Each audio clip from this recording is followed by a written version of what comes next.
ಯುದ್ಧ ಸಾಮಗ್ರಿ ಸಂದರ್ಭದಲ್ಲಿ ಪೆಟ್ರೋಲ್ ಬೆಲೆ ಜಾಸ್ತಿ ಮಾಡಿದಂತ ಸಂದರ್ಭದಲ್ಲಿ ಇವತ್ತು ಕಡಿಮೆ ಮಾಡಿದೆ. ಯಾವುದಕ್ಕೆ? ಏರೋಪ್ಲೇನ್ ಬಳಸ್ತಕ್ಕಂಥ ವೈಟ್ ಪೆಟ್ರೋಲ್ ಕಡಿಮೆ ಮಾಡಿದೆ. ಅಂದ್ರೆ ಏರೋಪ್ಲೇನ್ ಮಾಲೀಕರಿಗೆ ಕಡಿಮೆ ಮಾಡ್ಲಿಕ್ಕೆ ಸಾಧ್ಯತೆ ಇದೆ, ಆದ್ರೆ ಬಡ ಟ್ಯಾಕ್ಸಿ ಚಾಲಕರಿಗೆ ಕಡಿಮೆ ಮಾಡ್ಲಿಕ್ಕೆ ಇವತ್ತು ರಾಜ್ಯ ಸರ್ಕಾರಕ್ಕೆ, ಕೇಂದ್ರ ಸರ್ಕಾರಕ್ಕೆ ಆಗ್ತಾ ಇಲ್ಲ. ಸೊ ಹಂಗಾಗಿ ನಾವು ಬಳಸ್ತಕ್ಕಂಥ ಈ ಕಚ್ಚಾ ತೈಲಗಳು ಏನಿದೆ, ಅಂದ್ರೆ ಪೆಟ್ರೋಲ್ ಡೀಸೆಲ್ ಏನಿದೆ, ಇದರಿಂದ ನಾವು ಪ್ಯಾಸೆಂಜರ್ನ ಸಾಗಾಣಿಕೆ ಮಾಡ್ತೀವಿ, ಇನ್ನು ಕೆಲವರು ಗೂಡ್ಸ್ ಅನ್ನ ಸಾಗಾಣಿಕೆ ಮಾಡ್ತೀವಿ. ಆಟೋಮೆಟಿಕ್ಲಿ ಬೆಲೆ ಏರಿಕೆ ಜಾಸ್ತಿ ಆಗಂತ ಸಂದರ್ಭ, ಪೆಟ್ರೋಲ್ ಡೀಸೆಲ್ ಜಾಸ್ತಿ ಆದ್ರೆ. ಹಂಗಾಗಿ ಈ ಒಂದು ಬೆಲೆ ಏರಿಕೆಯನ್ನ ಕಡೆಗಣಿಸಬೇಕು, ಅದರಿಂದ ಜನರಿಗೆ ಅನುಕೂಲ ಆಗ್ಬೇಕು. ಅಂದ್ರೆ ಕಚ್ಚಾ ತೈಲದ ಬೆಲೆ ಕಡಿಮೆ ಆದ್ರೆ ಅದರ ಲಾಭ ನಮ್ಮ ಜನರಿಗೆ ಸಿಗಂಗ ಆಗ್ಬೇಕು ಅಂತೇಳಿ ಇವತ್ತು ಒತ್ತಾಯ ಮಾಡಿ ಹೋರಾಟ ಮಾಡ್ತಾ ಇದೀವಿ. ಕರ್ನಾಟಕ ರಾಜ್ಯ ಟ್ಯಾಕ್ಸಿ ಹಾಗೂ ಮ್ಯಾಕ್ಸ್ ಕ್ಯಾಬ್ ಚಾಲಕರ ಸಂಘದ ವತಿಯಿಂದ ವಿಜಯನಗರ ಜಿಲ್ಲೆ ಹೊಸಪೇಟೆಯಲ್ಲಿ ಇವತ್ತು ಟ್ಯಾಕ್ಸಿ ಚಾಲಕರ ಒಂದು ಪ್ರತಿಭಟನೆಯನ್ನ ಮಾಡ್ತಾ ಇದೀವಿ. ಏನಿವತ್ತು ಕರ್ನಾಟಕ ರಾಜ್ಯ ಸರ್ಕಾರ ಮತ್ತು ಕೇಂದ್ರ ಸರ್ಕಾರ 2023ರಲ್ಲಿ GPS ಪ್ಯಾನಿಕ್ ಬಟನ್ ಕಡ್ಡಾಯ ಅಂತ ಏನು ಆದೇಶ ಮಾಡಿತ್ತು. ಅದಾದ್ಮೇಲೆ ಹೈಕೋರ್ಟ್ ನಲ್ಲಿ ಮೆಟ್ಲೇರಿ ನಾವು ಅದನ್ನ ವಿರೋಧ ಮಾಡಿದ್ವಿ. ಯಾಕೆ ಅಂತ ಹೇಳಿದ್ರೆ ಇಲ್ಲಿ ಬೆಲೆ ನಿಗದಿ ಆಗಿಲ್ಲ ಅಂತ.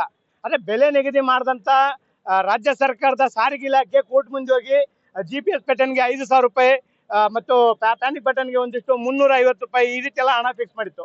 ಅದಾದ ಮೇಲೆ ಇವತ್ತು ರಾಜ್ಯ ಸರ್ಕಾರ ಹಿಂಬಾಗಿಲಿನಿಂದ GPS ಪ್ಯಾನಿಕ್ ಬಟನ್ಗೆ ಸಪೋರ್ಟ್ ಮಾಡ್ತಾ ಇದೆ. ಯಾವ ರೀತಿ ಅಂತ ಹೇಳಿದ್ರೆ, ಆ GPS ರೀಚಾರ್ಜ್ಗೆ ಈಗಾಗಲೇ ಸರ್ಕಾರ ಕೋರ್ಟ್ ಮುಂದೆ ಹೇಳಿದೆ 1,800 ರೂಪಾಯಿ ರೀಚಾರ್ಜ್ ಪ್ಲಸ್ 18% ಟ್ಯಾಕ್ಸ್ ಅನ್ನ ಅಂತ ಹೇಳಿದೆ.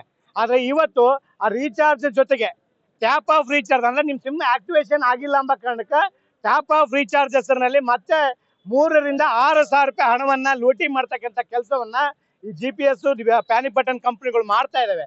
ಇದ್ರ ವಿರುದ್ಧ ಇವತ್ತು ಹೊಸಪೇಟೆಯಲ್ಲಿ ಹೋರಾಟ ಪ್ರಾರಂಭ ಮಾಡಿದೀವಿ. ಒಂದು, ಇವತ್ತು ರಾಜ್ಯ ಸರ್ಕಾರ ಖುದ್ದು ಕೇಸ್ ದಾಖಲಿಸಬೇಕು.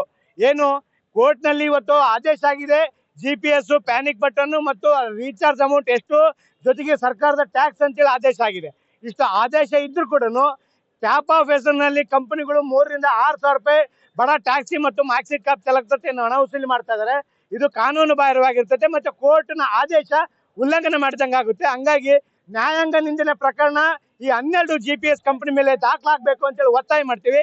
ಮತ್ತು ರಾಜ್ಯದಲ್ಲಿ ಈ GPS ಪ್ಯಾನಿಕ್ ಬಟನ್ ಬ್ಯಾನ್ ಆಗ್ಬೇಕಂತೇಳಿ ಒತ್ತಾಯ ಮಾಡ್ತೀವಿ. ಇವತ್ತು ಹೊಸಪೇಟೆಯಲ್ಲಿ ಹೋರಾಟ ಪ್ರಾರಂಭ ಆಗಿರ್ಬೋದು, ಆದ್ರೆ ಇಡೀ ರಾಜ್ಯಾದ್ಯಂತ ಈ ಹೋರಾಟವನ್ನ CITUನ all India road transport workers federation ನೇತೃತ್ವದಲ್ಲಿ ಇಡೀ CITUನ ಟ್ಯಾಕ್ಸಿ ಚಾಲಕರ ಸಂಘಟನೆ ರಾಜ್ಯಾದ್ಯಂತ ಮೂವ್ ಆಗ್ತಾ ಇದೀವಿ. ಮತ್ತೆ ಕೇಂದ್ರ ಸರ್ಕಾರದ ಯುದ್ಧದ ಹೆಸರಿನಲ್ಲಿ ಪೆಟ್ರೋಲ್, ಡೀಸೆಲ್, CNG ಮತ್ತು LPG ರೇಟ್ ಅನ್ನ ಜಾಸ್ತಿ ಮಾಡಿತ್ತು.